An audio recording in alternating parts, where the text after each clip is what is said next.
মৌন মন্ত্র ভাষণে আমি অদিতি সরকার আপনাদের পড়ে শোনাচ্ছি জহির রায়হানের লেখা বিখ্যাত উপন্যাস আরেক ফাল্গুন। আজ 11 পর্ব। জাহানারা আর তার অধ্যাপক স্বামী টেবিলে ভাত সাজিয়ে ওর অপেক্ষায় বসেছিল। ওরা ভেবেছিল হয়তো মুনিম এখানে খাবে, তাই দোকান থেকে কিছু ভালো কাবাব এনে রেখেছিল।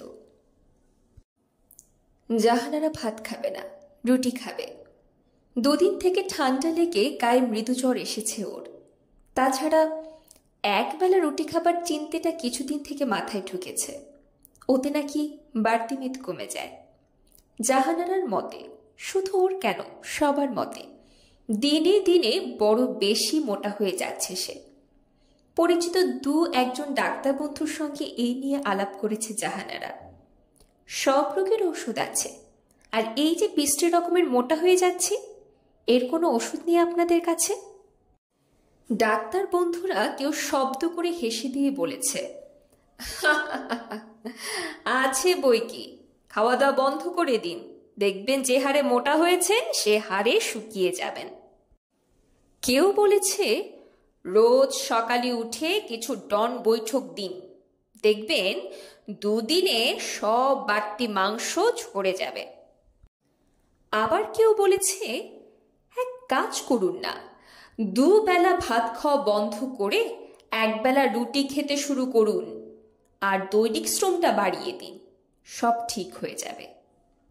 শেষের প্রস্তাবটা গ্রহণযোগ্য বলে মনে হলো জাহানারার, তাই কদিন ধরে একবেলা রুটি খাবার চিন্তা করেছিল সে। মনিম এসে জানালো সে খেয়ে এসেছে। শুনে আহত হলো জাহানারা। বলল, তোমাকে তখন বলে দিয়েছিলাম এখানে খাবে।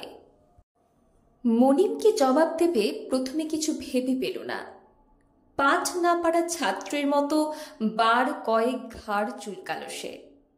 একবার অধ্যাপকে আর একবার জাহানারার দিকে তাকিয়ে বলল, উপায় ছিল না বুঝলে, বাসায় না খেলে মা ভীষণ রাগ করতেন, আর তুমি তো জানো উনি আমাকে নিয়ে সবসময় কেমন বাড়াবাড়ি করেন।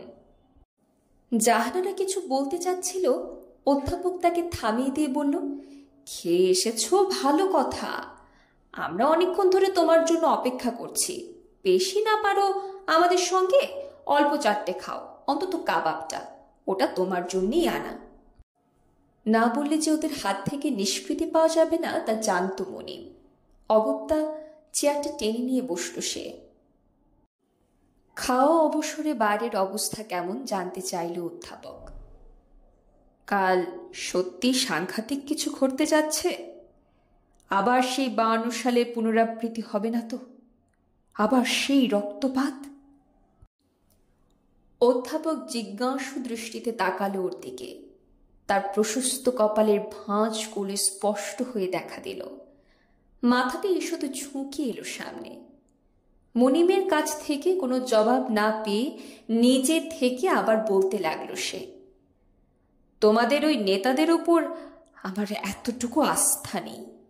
আমি জানি, এবং বেশ ভালো করে জানি, ওদের মধ্যে কোনো পৌরুষ নেই।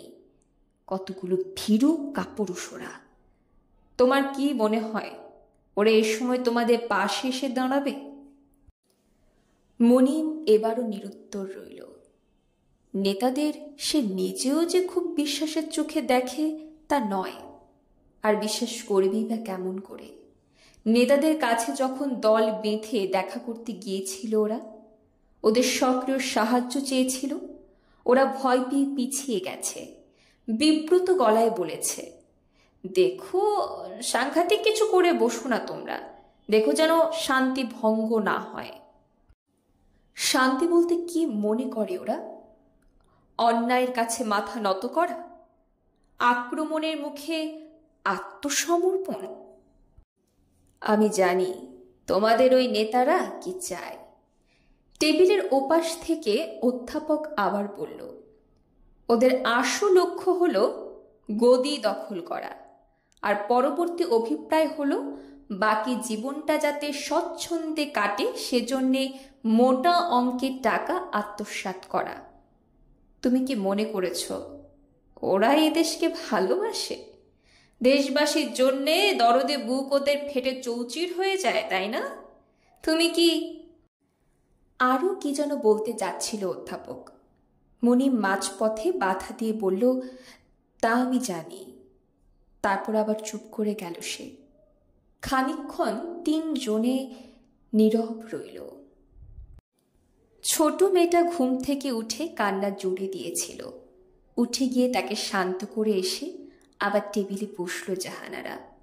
অধ্যাপক স্ত্রীর দিকে এক পলক তাকালো, তারপর মুনিমের দিকে তাকালো জাহানারা।